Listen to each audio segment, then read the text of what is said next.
Hello दोस्तों, सत्ता के करीब रहने वाले लोग अक्सर साजिशों का सबसे पहले शिकार बनते हैं। पश्चिम बंगाल की राजनीति में अब तक का सबसे बड़ा और खौफनाक मर्डर हुआ है। शुभेंदु अधिकारी जो आज बंगाल के सीएम बन चुके हैं, उनके सबसे करीबी परछाई यानी उनके पीए चंद्रनाथ रथ की बेरहमी से हत्या कर दी गई थी। लेकिन कहानी में सबसे बड़ा ट्विस्ट बंगाल में नहीं बल्कि बंगाल से 600 किलोमीटर दूर बिहार में आया है।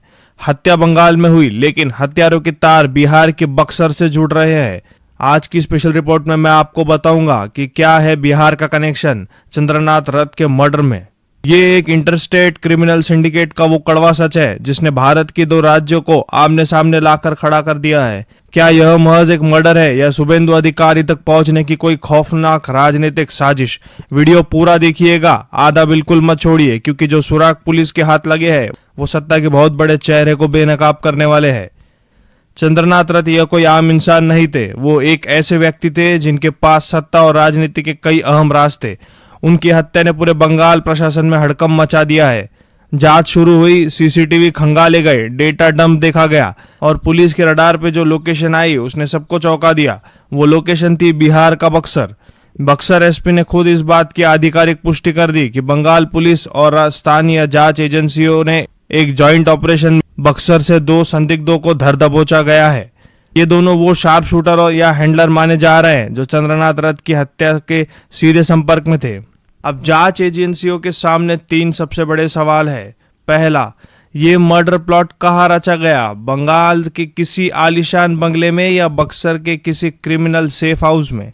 दूसरा सवाल, बक्सर के इन संदिग्धों का बंगाल की राजनीति से क्या लेना देना है?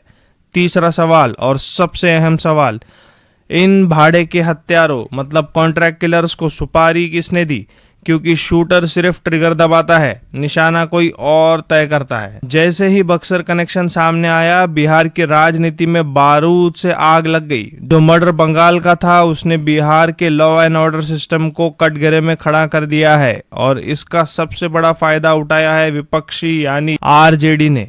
आरजेडी के राष्ट्रीय प्रवक्ता मृत्युंजय तिवारी ने सीधा बीजेपी और बिहार की मौजूदा सरकार पर सबसे बड़ा और सबसे तीखा हमला बोल दिया है। उन्होंने एक ऐसा सवाल पूछा है जिसका जवाब सरकार को देते नहीं बन रहा।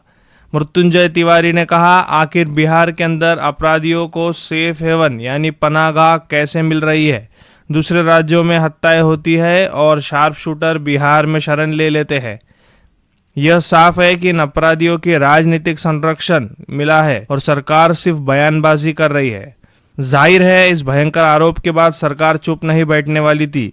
बिहार सरकार के मंत्री रमा निषाद तुरंत डैमेज कंट्रोल के लिए सामने आई। उन्होंने आरजेडी के आरोपों को खारिज करते हुए साफ कहा, किसी भी कीमत पर कोई भी दोषी बख्शा नहीं जाएगा। उन्होंने जांच एजेंसियों पर पूरा भरोसा जताते हुए ऐलान किया है कि कानून अपना काम करेगा और मास्टरमाइंड को पाताल से भी खींचकर ला दिया जाएगा। दोस्तों, बयानबाजी अपनी जगह, लेकिन एक नजरिए से सोचिए, यह मामला आरजेडी और एनडीए की तू मैं से कहीं ज्यादा बड़ा है।